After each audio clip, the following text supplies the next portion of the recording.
अब तक पृथ्वी पर जितने भी जीव हुए हैं, अगर उनमें से सबसे विशालकाय जीव की बात की जाए तो वो जीव कोई डायनासोर नहीं बल्कि ब्लू व्हेल है, जो अब तक पूरी पृथ्वी पर सबसे विशालकाय जानवर माना गया है। ऐसा क्या कारण है कि इनका आकार इतना विशाल हो गया है और इतना भारी भरकम शरीर? क्या इसके पीछे कोई वैज्ञानिक कारण है? आइए जानने की कोशिश करते हैं। नमस्कार दोस्तों, मिस्ट्री टीवी इंडिया के आज के एपिसोड में आप सभी का स्वागत है और आज हम जानेंगे कि ब्लू व्हेल्स इतनी विशालकाय क्यों होती हैं। दुर्भाग्यपूर्ण इस सवाल का सही जवाब तो अभी भी वैज्ञानिकों के पास नहीं है, पर हाँ उनके द्वारा कुछ अंदाजे जरूर लगाए गए हैं जिनके बारे में हम आज बात करने भी वाले हैं, जिनमें की दो बातें बताई गई हैं। एक मौसम से संबंधी है और दूसरा कारण खुद उनके शरीर से जुड़े हुए कारण की वजह से। शरीर से जुड़े कारणों में कुछ इस तरह बताया जाता है, क्योंकि जमीन पर इतने भारी भरकम शरीर का स्थिर रह पाना नामुमकिन है, क्योंकि गुरुत्वाकर्षण बल के कारण इतना भारी शरीर जमीन पर स्थिर नहीं रह पाएगा और अगर कोई इस तरह का जानवर जमीन पर हुआ भी तो वह खुद के वजन से ही मर जाएगा, क्योंकि इतने वजन के कारण इतने भारी भरकम अंगों को स्थिर रख पाना नामुमकिन है। वहीं पानी में यह स्थिति नहीं है, क्योंकि वहां गुरुत्वाकर्षण बल को नियंत्रित करने के लिए बॉयंट फोर्स होती है।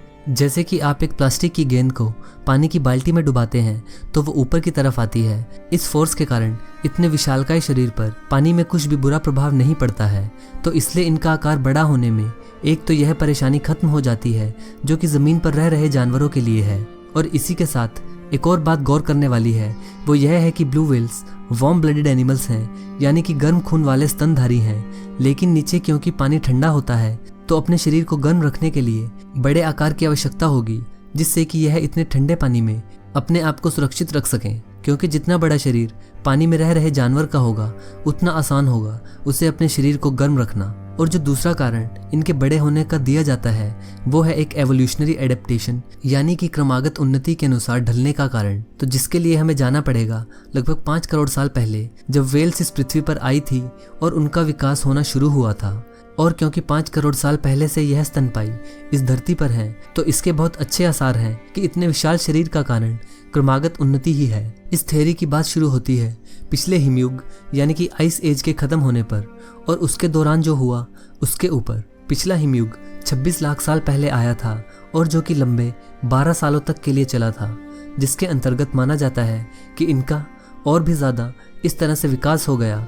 लेकिन कुछ वैज्ञानिकों का यह मानना उन्हें संदेहगत लगता है, क्योंकि इतने कम समय में इतना विकास हो पाना काफ़ी मुश्किल है।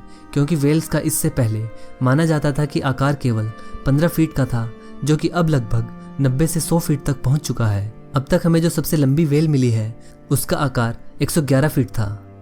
अगर बात करें इसके पीछे क्या तर्क दिए जाते हैं तो वो कुछ इस तरह है। जब हिमयुग चल रहा था तो समुद्र में उत्तरी गोलार्ध यानी कि नॉर्दर्न हेमिस्फीयर की तरफ से सारा पानी जमना शुरू हुआ, और जिसके कारण पानी में बहुत ज़्यादा ठंड बढ़ने लगी, जिसके कारण कुछ जो छोटी मछलियाँ थी वो विलुप्त हो गई।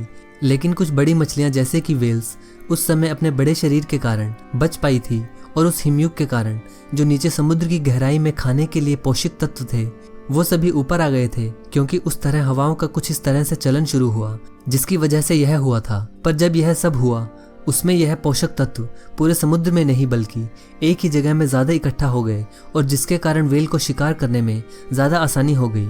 और अब जिस तरह से वो शिकार करती थी, एक ही बार में बहुत ज़्यादा मात्रा में पानी अपने मुंह में ले लेती थी और पोषक तत्व अपने अंदर रखकर सारा पानी निकाल देती थी। उदाहरण के लिए एक ब्लू व्हेल एक बार में 120 टन तक पानी निगल सकती है, और इस पानी को निगलने की प्रतिक्रिया में जो ब्लू व्हेल खाती हैं यानी कि क्रिल, उनकी मात्रा भी काफ़ी ज़्यादा आ जाती है, जिसके कारण व्हेल्स बड़ी से बड़ी होती गई ताकि वो एक बार में ज़्यादा पानी निगल सकें, और जिसके कारण और भी ज़्यादा क्रिल्स को खाने लगी। और इस तरह से क्रमागत उन्नति के कारण इनका शरीर विशाल होता चला गया। और अगर आप अनोखी बात व्हेल के बारे में जानते हैं तो एक यह भी है कि ब्लू व्हेल का मुंह कितना भी विशाल हो, लेकिन उसका एसोफेगस यानी जहाँ से हमारा खाना हमारे शरीर में जाता है, इसी तरह जहाँ से खाना व्हेल के शरीर में जाता है वह बहुत ही छोटा छिद्र है। एक ब्रेड का टुकड़ा भी अगर ब्लू व्हेल खाना चाहे तो वह नहीं खा पाएगी, क्योंकि उसके ईसोफेगस का आकार काफ़ी छोटा है, इसलिए वह इन क्रिल्स को बेहद पसंद करती है। पर वहीं अगर व्हेल के दिल के आकार की बात की जाए तो वह लगभग एक नॉर्मल कार के समान होता है, और उसकी जीभ का वजन लगभग एक हाथी के समान होता है।